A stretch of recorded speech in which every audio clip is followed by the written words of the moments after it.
तर शिक्षण मंत्री संवाद साधतात, थेट त्याच ठिकाणी जाऊया। कोविड-19च्या प्रादुर्भावामुळे आपल्या सर्वांसमोर अनेक आव्हानं आलेली आहेत या वर्षभरामध्ये आणि शिक्षण क्षेत्रामध्ये तर आम्हाला खूप मोठ्या प्रमाणामध्ये यावेळेला आव्हानं आली। शैक्षणिक वर्ष 2020-21 मध्ये आपण वर्षभर विद्यार्थ्यांसाठी आपणही जाणता की ऑनलाईन ऑफलाईन अध्यापन यासाठी आपण विविध उपक्रम मागच्या पूर्ण वर्षभरामध्ये केले याची आपल्या सगळ्यांना जाणीव आहे। कोविड-19च्या प्रादुर्भावामुळे मार्च 2021 पासून राज्यात मोठ्या प्रमाणात वाढत गेलेला उद्भवलेल्या अशा असामान्य परिस्थितीमुळे इयत्ता 10वीच्या परीक्षेसाठी प्रविष्ट असलेले विद्यार्थी, पालक व परीक्षेसंदर्भात काम करणारे घटक या सर्वांचे आरोग्य ही आमची सगळ्यात महत्त्वाची प्राथमिकता आहे। आम्ही सातत्याने सांगत आलेलो आहे आणि म्हणूनच राज्य मंडळातर्फे आयोजित केलेली इयत्ता 10वीची परीक्षा रद्द करण्यासंदर्भातला निर्णय आम्ही राज्य मंत्रिमंडळाने घेतला होता, हे आपल्याला त्याची सुद्धा आपल्याला अवगत आहे। त्यानुसार राज्य शासनाने शैक्षणिक वर्ष 2021 मध्ये इयत्ता 10वी परीक्षेसाठी प्रविष्ट असलेल्या सर्व विद्यार्थ्यांना अंतर्गत मूल्यमापनाच्या आधारे सरसकट उत्तीर्ण करण्यासंदर्भामधली परवानगी दिली होती, हे आपल्याला माहिती आहे। कोविड-19 मुळे उद्भवलेल्या असामान्य परिस्थितीत सर्वसमावेशक असे सदर धोरण तयार करताना आम्ही या ठिकाणी सांगू इच्छिते की तज्ञ मंडळी जे शिक्षण क्षेत्रामध्ये आहेत त्यांच्याशी मुख्याध्यापक, शिक्षक, लोकप्रतिनिधी, पालक संघटना, तंत्रज्ञान कंपन्या यांच्याशी सुमारे 24 विविध बैठकांद्वारे चर्चा केली मधल्या काळामध्ये आणि सर्व घटकांशी सखोल चर्चा करून इयत्ता 10वीच्या विद्यार्थ्यांना गुणदान करण्याबाबतचे खालील धोरण आम्ही निश्चित केलेलं आहे। सदर मूल्यमापन धोरणानुसार विद्यार्थ्यांचे प्रत्येक विषयाचे 100 गुणांचे मूल्यमापन करण्यात येईल। आता ते मूल्यमापन कसं आहे ते आम्ही सांगतो आपल्याला। त्याच्यामध्ये इयत्ता 9वी व इयत्ता 10वी साठी सुधारित मूल्यमापन योजना आम्ही जी शासन निर्णय 8 ऑगस्ट 2000 च्या मागील काळामध्ये 19 पासून आम्ही जी केली होती त्याच्यानुसार शैक्षणिक वर्ष 2020-21 साठी 10वी परीक्षेचा अंतिम निकाल खालील निकषावर आधारित असेल। विद्यार्थ्याचे इयत्ता 10वी वर्षातील अंतर्गत लेखी मूल्यमापनाला आम्ही 30 गुण देत आहोत।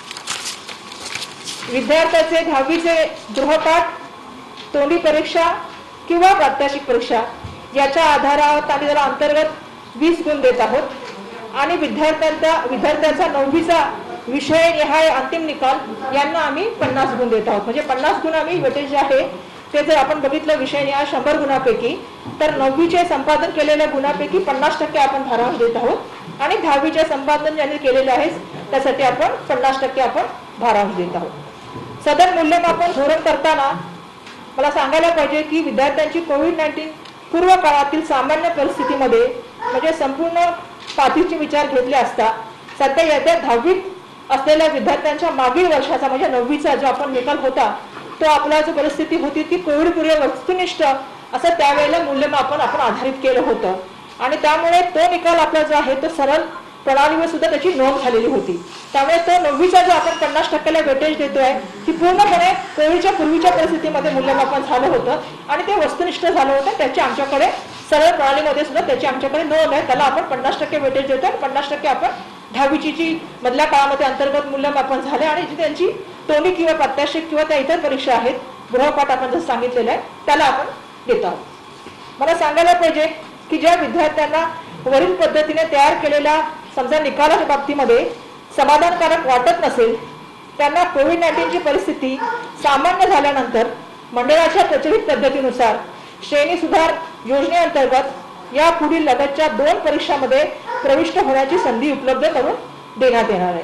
म्हणजे सांगायचं असं आहे की ज्या विद्यार्थ्यांना वाटतं की आम्हाला समाधान नाही या मार्काची त्यांच्यासाठी श्रेणी वर्धनासाठी पुढील 2 परीक्षेची संधी असणार आहे, परंतु त्यावेळेला ज्या वेळेला कोविडची परिस्थिती ही सामान्य असेल।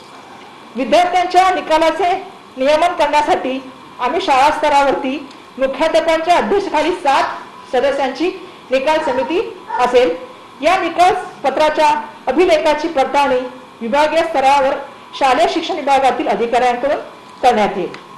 ह्याच्यामध्ये पण मला सांगायला पाहिजे की शाळा स्तरावर गैरप्रकार अथवा अभिलेखित यामध्ये फेरफार झाल्यास शिस्तभंग व दंडात्मक कारवाई करण्याची सुद्धा याच्यामध्ये आम्ही तरतूद केलेली आहे.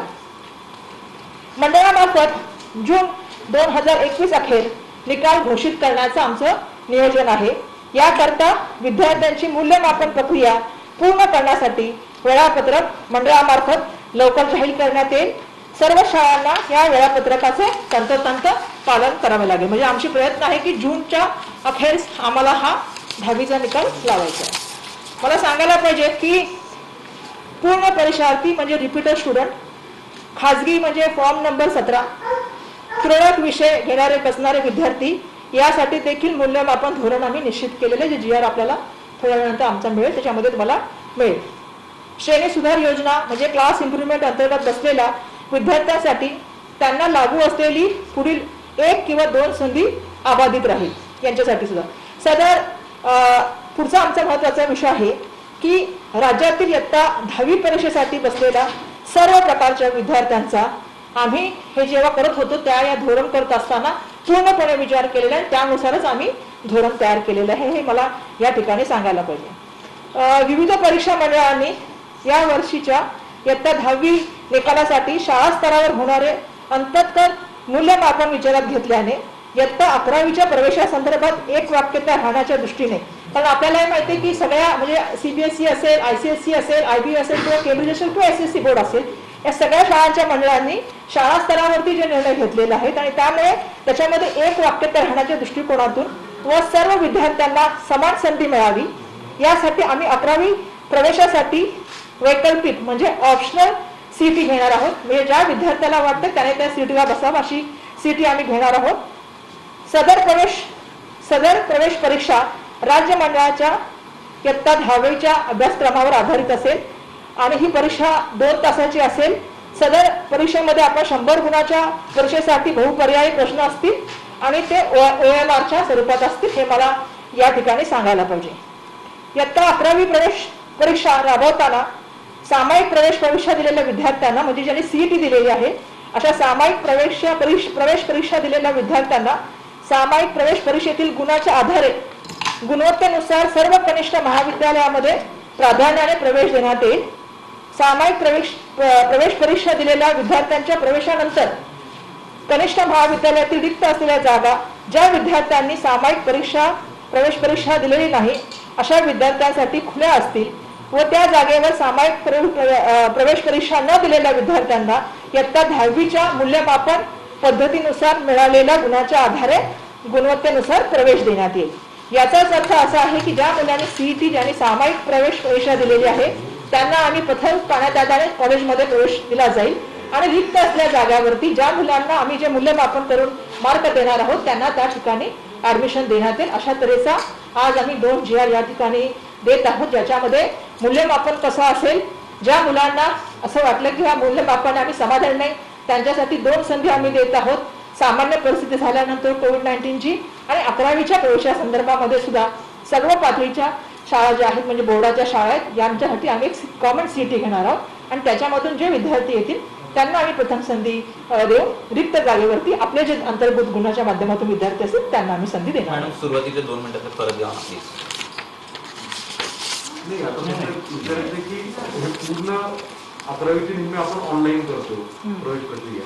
आता या सगळ्या विद्यार्थ्यांचे 10वीचे निकष त्यानंतर त्यांना जो पर्याय आता प्रत्येकाला अनेकांना वाटू शकते की मला दिलेले गुणांक हे कमी आहेत तर मग त्याला पर्याय काय आहे, कशा पद्धतीने करता येणार. नाही आपण कसं असतं प्रत्येक वेळेला आपल्याकडे 2 संधी आपण त्यांच्या विद्यार्थ्यांसाठी देत आहोत ज्यांचं असं म्हणणं आहे की मी समाधानी नाही या मार्कापासून जे अंतर्गत मूल्य मला मार्क मिळाले त्यांच्यासाठी आपण 2 संधी देणार आहोत. परंतु आपल्याला सुद्धा माहिती आहे की ज्या तऱ्हेने कोविडची परिस्थिती आहे अशा वेळेला मुलांना परीक्षेला बोलवत असताना खूप विचार केला पाहिजे आणि म्हणून आम्ही असा निर्णय घेतला की ज्यावेळी परिस्थिती सामान्य होईल त्यावेळेला अशा विद्यार्थ्यांसाठी 2 संधी उपलब्ध असतील की त्यांना वाटतं की मला मार्क श्रेणीवर्धन करायचे तर त्या परीक्षेला ते मुलं बसू शकतात.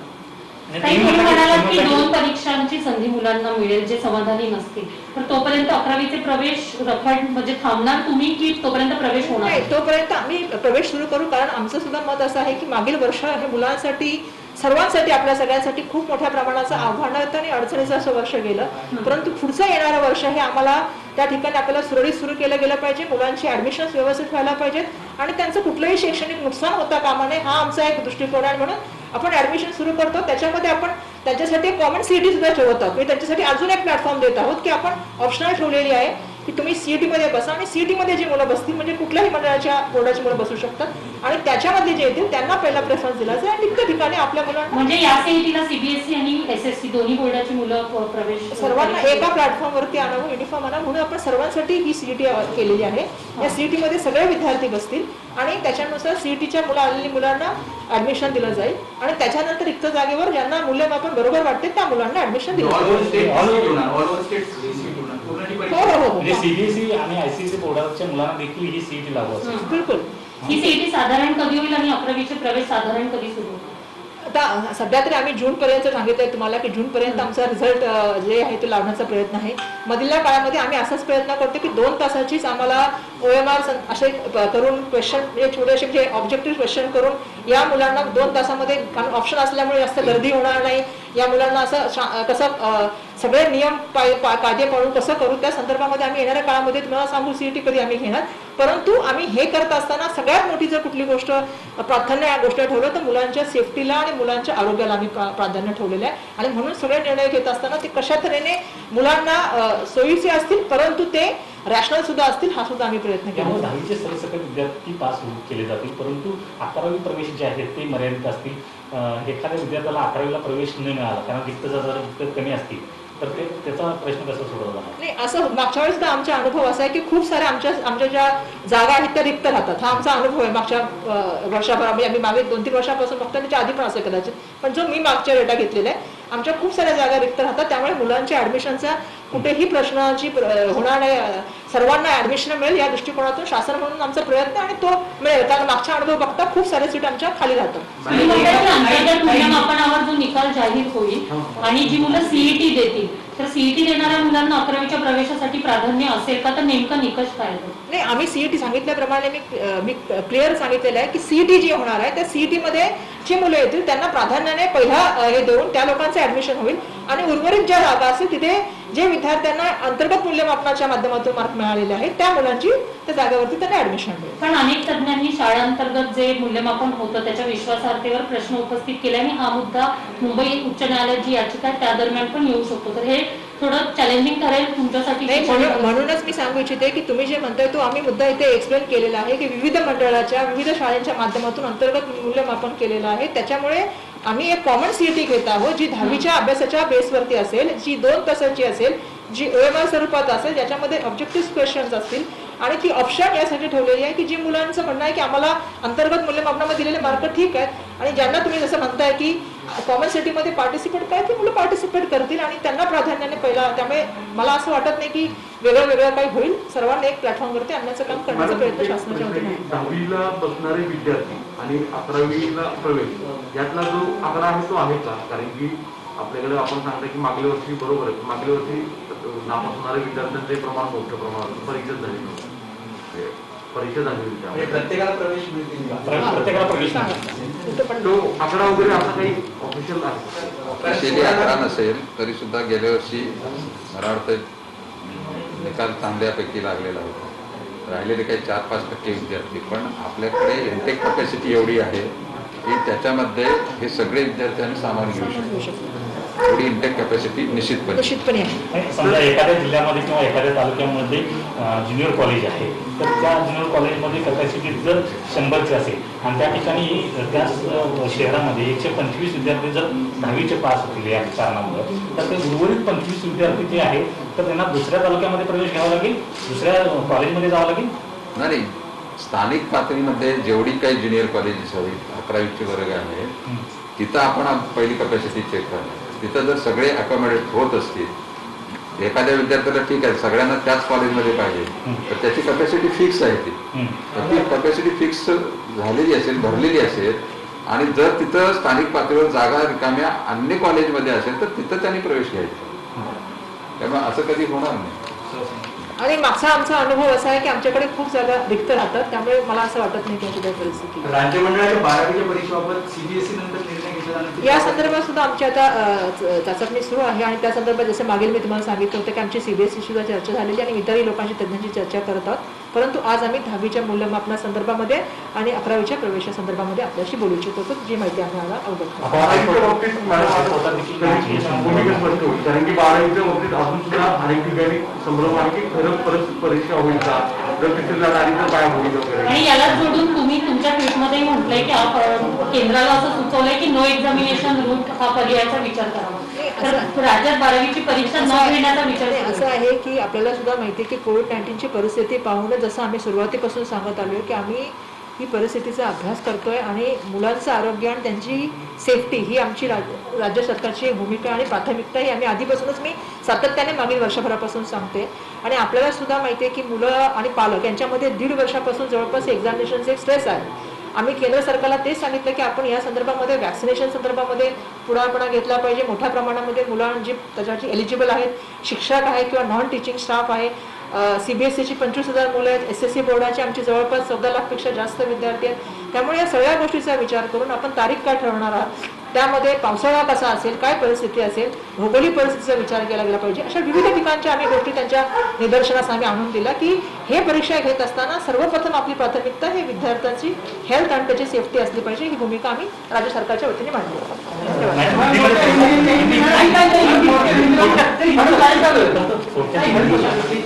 आता हे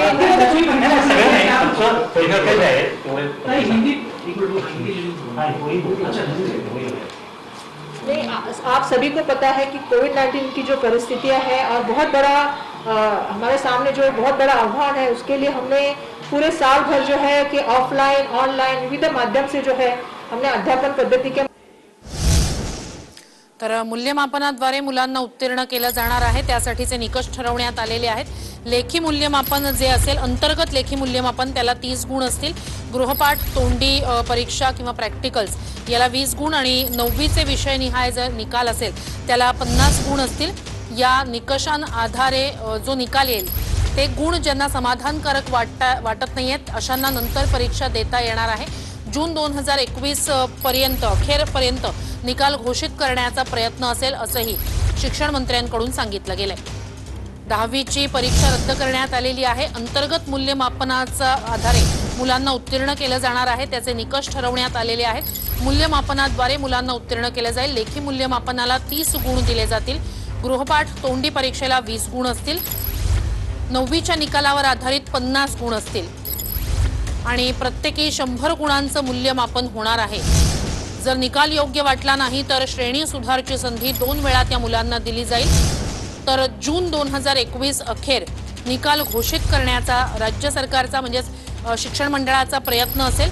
11वी प्रवेशासाठी सुद्धा ऑप्शनल प्रवेश परीक्षा असणार आहे. कि 9th की जो परीक्षा का रिजल्ट ले रहे हैं वो कोविड परिस्थिति से पूर्व की परिस्थिति थी. सामान्य परिस्थिति का जो रिजल्ट आया है उसको हमने सरल प्रणाली में रखा था, जिसको हम ऑथेंटिक तरीके से मान सकते हैं और उसको हम 50% वेटेज हम दे रहे हैं. तो इस तरह से हम जा रहे हैं. और 11th के एडमिशन के लिए जो है हम एक कॉमन CET का जो है प्रावधान कर रहे हैं, जिसमें सभी बोर्ड के बच्चे अपेयर हो सकते हैं और CET का दे सकते हैं. लेकिन ये ऑप्शनल है. जो CET में बैठने वाले बच्चे हैं उनको पहला प्रेफरेंस दिया जाएगा 11th के एडमिशन के लिए. और जिनको अंतर्गत मूल्यमापन से मार्क्स मिले हैं उनके लिए जो है वो जो रिक्त जगह बचेगी उसको उन पर जगह दी जाएगी. और सपोज कोई अगर सोचता है कि मुझे ये मार्क्स जो इंटरनल मार्क्स मिले हैं इसमें मुझे इम्प्रूवमेंट करना है या मैं इससे सेटिस्फाइड नहीं हूँ, तो उन बच्चों के लिए हमने 2 प्रावधान रखे हैं कि वो बच्चे 2 एग्जामिनेशन के लिए आ सकते हैं, लेकिन जब कोविड परिस्थिति सामान्य होगी तब. और जो CET होगी वो हमारी पूरी तरह से 2 घंटे की होगी, OMR के माध्यम से होगी और जैसे मैंने कहा कि ऑब्जेक्टिव क्वेश्चन के माध्यम से होगी, जिसमें ऑप्शनल होने की वजह से कम बच्चे बैठेंगे, तो फिजिकल डिस्टेंस और बाकी सब चीजों के ऊपर भी हम ध्यान दें. काही शेवटचा प्रश्न की तुम्ही CET घेणार आहात सर्व बोर्डांच्या सर्व मुलांसाठी, परंतु त्याचा अभ्यासक्रम जो आहे तो CBSEचा वेगळा आहे, SSC बोर्डाचा वेगळा आहे, ICSE बोर्डाचा वेगळा आहे. आपण आपल्या हवीच्या हिशोबाने